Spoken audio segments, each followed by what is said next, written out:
하나님의 말씀은 에베소서 5장 15절로부터 17절까지 한번 보겠습니다. 여러분 잘 아는 내용 가운데 한 말씀이니까 한번 같이 들어볼까요? 같이 읽어보십시다. 천천히 시작. 그런즉 너희가 어떻게 행할지를 자세히 주의하여 지혜 없는 자같이 하지 말고 오직 지혜 있는 자같이 하여 세월을 아끼라. 때가 악하니라. 그러므로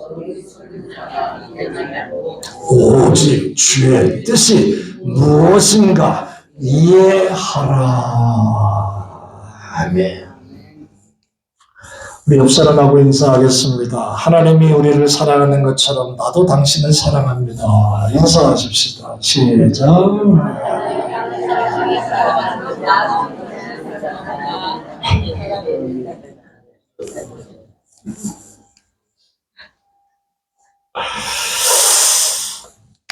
언제가 한번 말씀드린 것이 기억이 나지만 여러분들의 기억력이 어떠신지 몰라서 한 번 다시 말씀을 드리겠습니다. 어떤 경상도 할머니 셋이서 경로당에 모여가지고 서로 얘기하고 잡담하고 그러는 시간을 갖고 있었습니다. 할머니 한 분이 이번에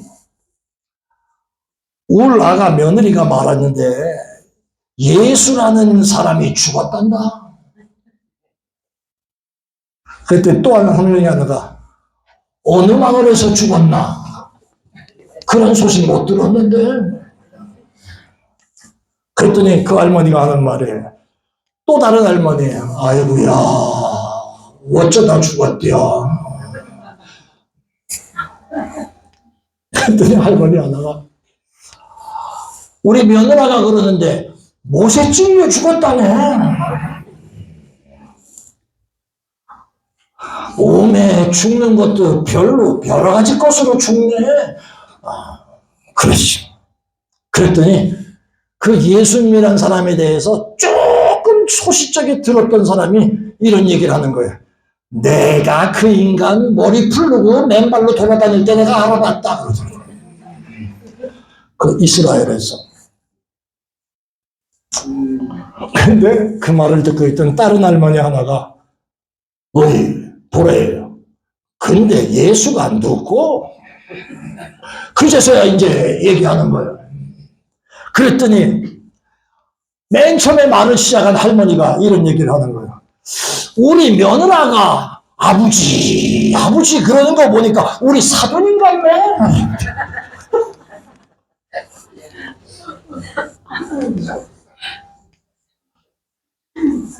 그 우리 사돈인 같네. 요새 내가 머리가 오락가락해서. 여러분, 웃으면 복이 온다는 속담이 있지요. 중요한 얘기를 지금 제가 하는 거예요. 여러분, 웃으면 복이 옵니다. 왜 그런지 아세요?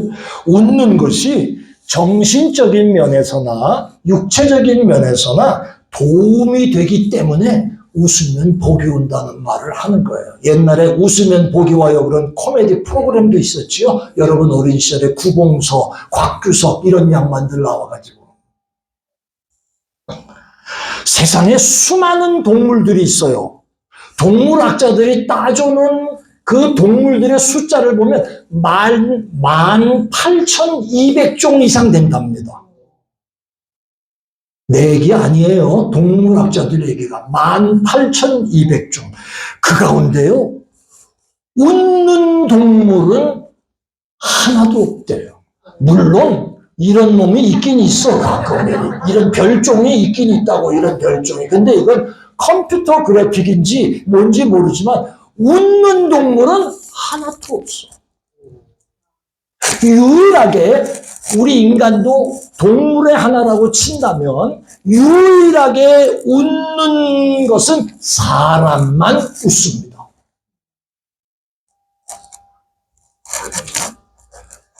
이상하게도요. 어떤 분이 이런 얘기를 했는데 난 그거 동의했어요. 사람이 웃음을 잃어버리면 점점 짐승처럼 된대요. 웃음을 잃어버리면. 그리고 많이 웃으면 점점 사람처럼 된다네. 잘 들으세요. 제가 목요일날 박장대소하자고 그런 얘기 하면서 막 깔깔거리고 웃지요. 그것도 대단히 중요한 거예요. 내가 왜 중요한지 조금 이따 얘기해 드릴게요. 그런데 이상하게도 여러분 한번 생각해 보세요.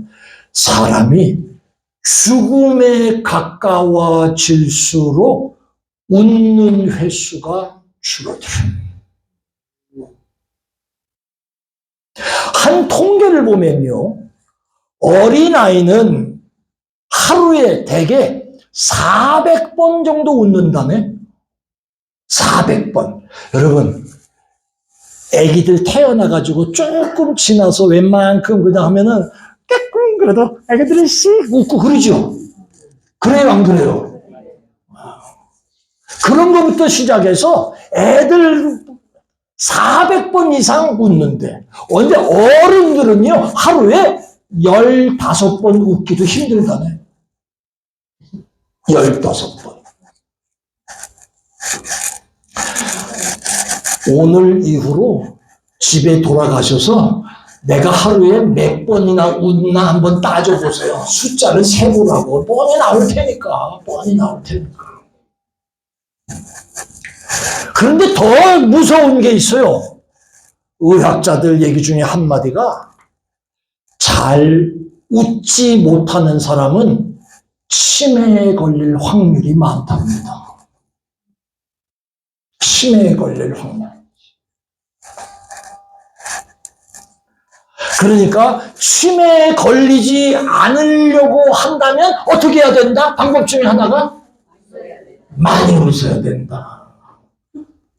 옆 사람하고 인사하겠습니다. 우리 많이 웃읍시다.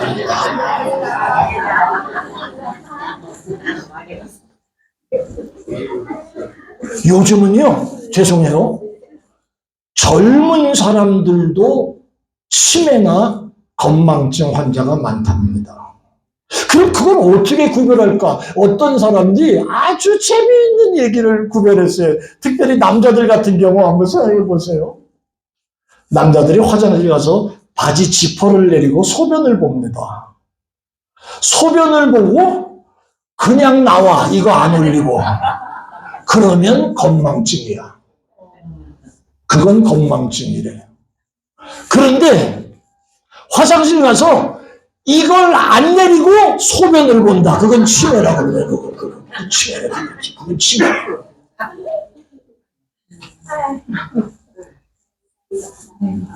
아니, 노인들 목회를 하려다 보니까 내가 별걸 다 연구하고 있어. 지금 내가 별걸 다 연구하고 있어.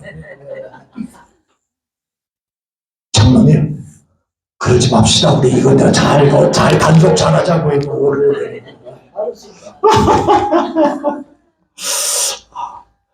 여러분, 어디든지 계단 같은 거 있잖아요. 계단 올라갔을 때 힘들 때 있어요, 없어요? 아니, 좀 올라가다가 아이고 힘들다, 다리 아프다, 이런 경우가 있을 수 있어요, 없어요? 있죠. 계단 중간에 아이고 힘들어서 잠깐 쉬어. 잠깐 쉬었는데 올라가는 길인지 내려가는 길인지 모르면 그 빨리 병원에 가봐야 된다고. 빨리 병원에 가봐야 된다고.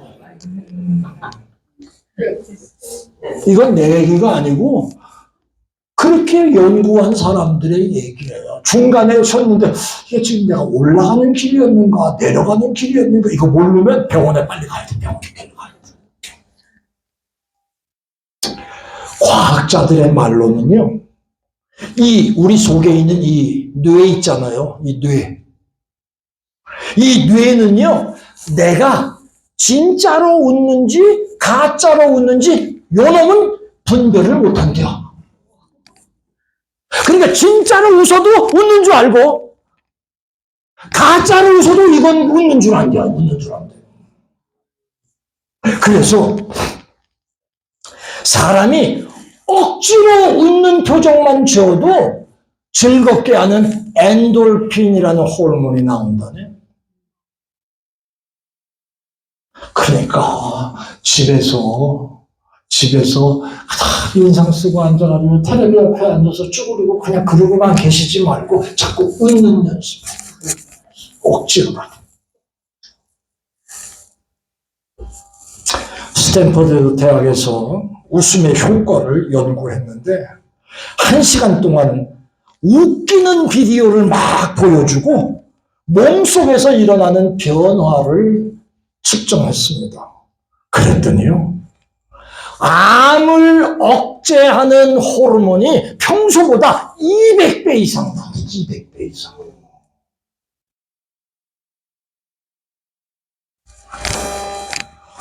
오늘 돌아가실 때 저한테 상담료들을 다 내고 가시기 바랍니다. 제가 아주 잘합니다. 한바탕 막 웃잖아요?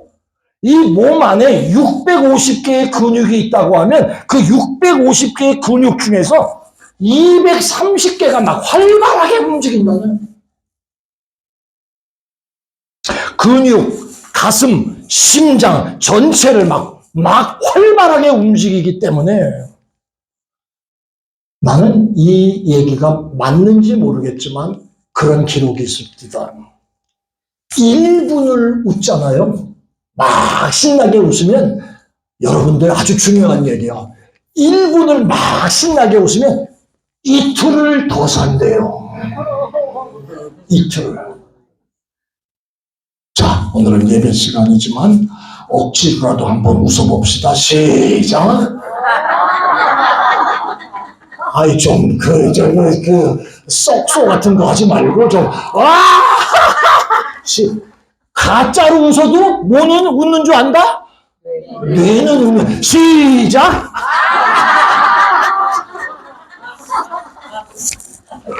이영희 권사님, 이틀 더 살기 싫은 모양이네.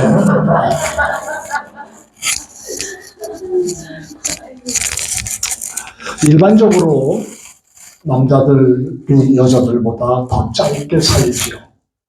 그럼 남자들은요, 웃고 입이 무겁고 과묵하기 때문에 여자들은 즐겁고 입을 막 열면서 같이 막 웃는 일이다 막 이런 그런 일이. 그래서 평균적으로 7년을 더 산대요. 7년을 여자들이.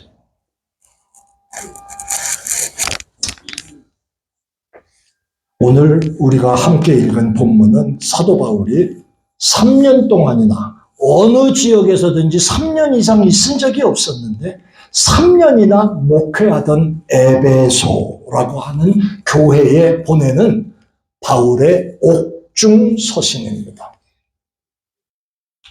사도 바울은 에베소 교회를 눈물과 겸손으로 섬겼다고 얘기합니다. 그만큼 애정이 있었던 교회였습니다.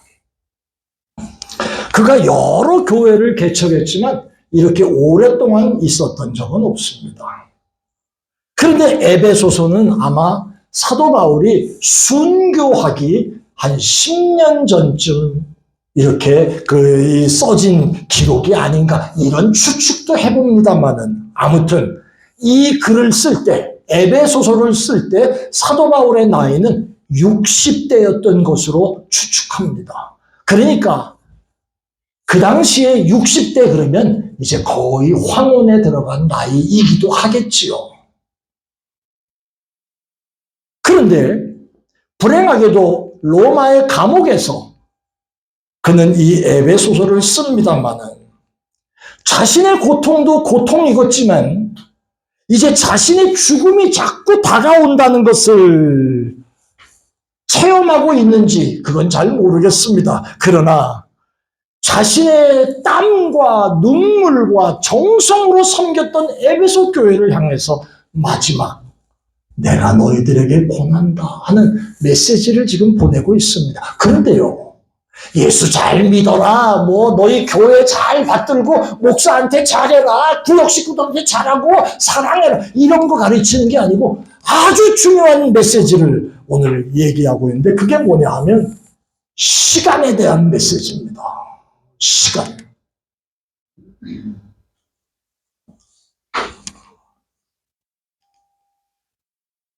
그 당시나 지금이나 그 당시나 지금이나 예수 믿는 사람들뿐 아니라 세상 사람들에게 똑같이 주어지는 이 시간에 대한 중요한 의미를 사도 바울은 지금 가르쳐주고 있습니다. 그러면서 오늘 읽은 본문 가운데 두 가지 중요한 명령이 나오지요. 첫째가 이겁니다. 시작. 뭐 하라고요? 세월을 아끼라. 두 번째는요. 17절에 시작. 그러므로 어리석은 자가 되지 말고 오직 주의 뜻이 무엇인가를 이해하라. 왜 본문에 세월을 아끼라고 하시고 그 다음에 주의 뜻이 무엇인지를 이해하라라고 하시는 거예요. 그 숱한 얘기들이 많이 있을 텐데 아이고 박혜진 권사 잘 있냐? 이것도 궁금할 거고 이효숙 집사 잘 있지? 그거 아주 수고 많이 해서 이것도 중요할 텐데 그런 거 다 필요 없이 가장 중요한 핵심적인 거 세월을 아끼라. 때가 악하다라고 말합니다. 주의 뜻이 무엇인지 분별하라. 그 얘기를 지금 핵심적으로 에베소서를 통해서 지금 하고 있습니다. 왜 그럴까요? 지금 여러분 세월을 아끼라고 하는 사도 바울의 메시지 끝에는 시작 때가 악하니라. 이것 때문에 사도 바울이 지금 말하는 이 때가 악하다는 이 때는 할 수만 있으면 사단 마귀 권세가 눈에 보이지 않게 너희들의 삶과 오늘 살고 있는 우리들의 삶에 도전해 오면서 우리의 세월, 우리의 자원, 우리의 건강, 우리의 재능, 우리의 지위, 우리의 물질 모든 것이 악한 곳에 사용될 수 있도록 이끌어가기 때문에 사도 바울은 때가 악하니까 아끼라, 세월을 아끼라, 조심해라 그 얘기를 지금 하고 있습니다. 여러분 저와 여러분이 지금 연세가 들어가시잖아요. 제가 분명한 것은 제일 젊지요. 우리 그 다음에 우리 제시카 권사님 두 번째, 우리 이은신 권사님 두 번째, 저보다 2살씩 더 많아요. 아주 젊은 권사님, 바깥에서는 다 늙은 사람들인데 여기서는 아주 젊어요. 나는 그냥 성질나면은 목회 그만하고 싶을 때가 있을 거 아니에요. 내가 분명히 선포했죠. 여러분들 중에 다 돌아가셔도 목회를 하겠지만 제시카 권사님이나 이은신 권사님이 죽었다 그러면 나 목회 이제 끝날 거예요. 그때 끝나는 거예요. 자, 여러분들이 지금 앞으로 세월이 자꾸 흘러가면서 연세가 들어가십니다. 저도 이제 늙겠지요. 인생의 마지막에 남게 될 질문이 여러 가지가 있을 텐데 가장 중요한 거 뭐라고 생각하세요? 혹시 이거예요? 역사가 나를 어떻게 평가할 것인가? 그런 거 중요하게 생각하시죠? 그것도 중요할 수 있습니다. 또 한 가지. 그것보다 더 중요한 거 있지요. 우리 자식들이, 우리 후손들이 나를 어떻게 생각하려나? 그것 때문에도 무시할 수 없는 거지요. 그런데 여러분, 그거 다 쓸데없는 거예요. 제가 한번 다시 여쭤볼게요. 여러분보다 3대 위의 어르신들 기억하고 계시는 분 계세요? 여러분들보다 3대 위에요. 저희 아버지는 주경식 씨입니다. 저희 어머니는 성함이 이순희 씨입니다. 근데 저희 할머니는 모르겠습니다, 이름을. 할아버지도 말할 것도 없고, 주 뭐라고 하던데. 똑같습니다.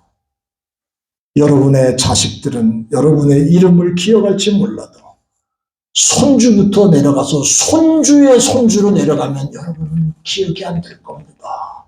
그러니까 후손들에게 좋은 평판을 남기는 것도 중요한 일입니다만은, 그건 꼭 필요한 얘기로 합니다만은, 그것보다 더 중요한 거 있습니다. 역사는, 후손은 내가 다 지나간 다음에 그렇게 기록될 일이겠지만, 이제 앞으로 남은 시간에 우리가 만나야 할 분명한 거 하나가 있는데, 그게 뭐냐 하면 제일 중요한 거는 여기입니다. 하나님이 나를 어떻게 보실까? 이거 옳시다. 적어도 여러분이 하나님을 믿는 사람들이잖아요. 그래서 오늘 이 자리에 와서 우리가 예배하잖아요. 그 하나님이 내가 이 땅을 떠날 때 하나님이 나를 어떻게 보실까? 이거 심각하게 생각해야 합니다. 마지막으로 우리가 서야 할 자리가 하나님 앞이고 만나야 할 분이 하나님이시고, 그분 앞에서 내가 어떤 존재가 되느냐가 하나님이 나를 보시면서 너는 정말 이렇게 살았구나, 그렇게 평하는 그 평가가 내 인생을 바르게 살았는가, 잘못 살았는가를 판단하는, 평가하는 기준이 될 것입니다. 여러분들만 그런 거 아닙니다. 여기 서 있는 목사도 두렵습니다. 하나님이 목사로 세우셔서 오늘까지 목회하도록 만드셨는데, 지금까지만 돌아봐도 내 멋대로 내 뜻대로 목회 안 한다고 팽개치고 제 옆길로 새고 속상하게 주저앉고 이럴 때가 제가 생각해도 많은 걸 보니까 나도 하나님 앞에 가서 혼나겠네, 이런 생각을 할 때가 있어. 하나님의 평가가 진짜 평가일 텐데 이제 앞으로 온다 이 말이요.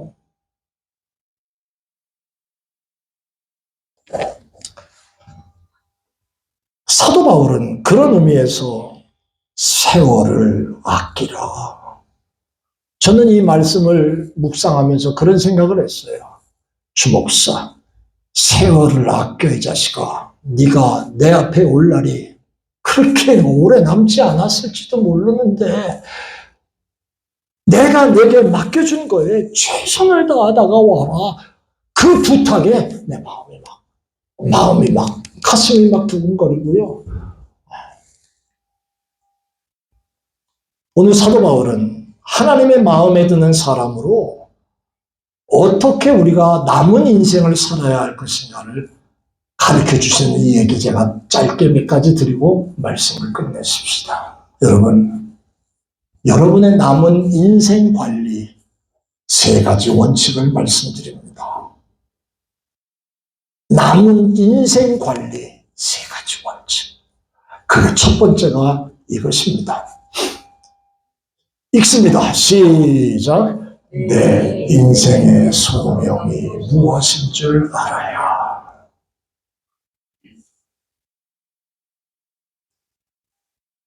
사도 바울은 고린도전서 9장 23절에 이렇게 말합니다.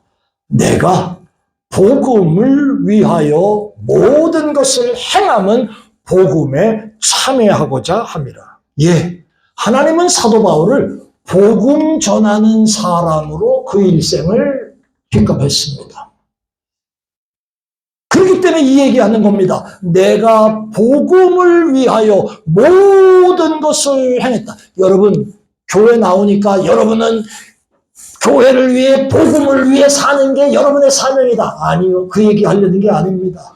각자마다 여러분에게 맡겨주신 인생의 사명이 있습니다. 일상에서 살아왔던 모습도 있으실 것이고, 그리고 하나님의 사람으로 부르심을 받은 이후에 하나님이 내게 이걸 부탁하셨구나. 그런 것들을 갖고 있는 사명이 있을 겁니다. 개혁자인 마틴 루터 목사는 이런 얘기를 합니다. 만일 소젖을 짜는 하녀아이가 생각하기를 내게 소젖을 짜는 일을 맡겨주신 분은 하나님이시오. 그러니까 나는 이 일에 충실해야 돼 라고 한다면 그 일이 그 하녀에게는 거룩한 성직이라 하는 얘기예요. 하나님이 자기에게 주신 기회를 내 욕심만을 위해 다 써버리고 다음에 하나님 앞에 보자. 내가 너한테 이걸 맡겼는데 결산 보고서 한번 보자 라고 하실 때 여러분의 대답이 어떨까요? 두 번째는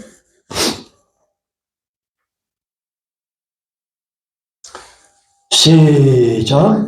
내 분수를 잘 알아요. 남은 인생 관리 세 가지 원칙 가운데 두 번째입니다. 로마서 12장 13절에 보세요. 우리 천천히 한번 같이 읽어볼까요? 시작. 내게 주신 은혜로 말미암아 너희 각 사람에게 말하노니 마땅히 생각할 그 이상의 생각을 품지 말고 오직 하나님께서 각 사람에게 나누어 주신 믿음의 분량대로 지혜롭게 생각하라. 여러분, 마땅히 생각할 그 이상의 생각을 품지 말라. 분수에 맞게 그 말이고요. 믿음의 분량대로 지혜롭게 생각하라. 분수에 맞게 그 말이에요.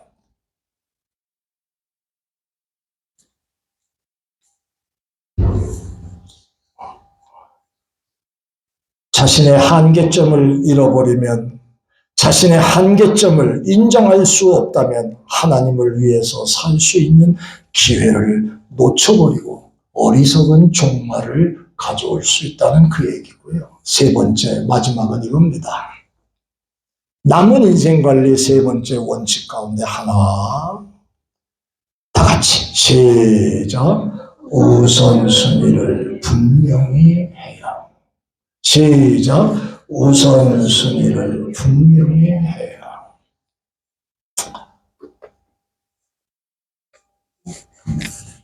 그레이라고 하는 교수가 쓴 책 가운데 성공의 공통분모라고 하는 책이 있는데요. 그 저자는 성공한 사람들을 자세히 분석을 했어요.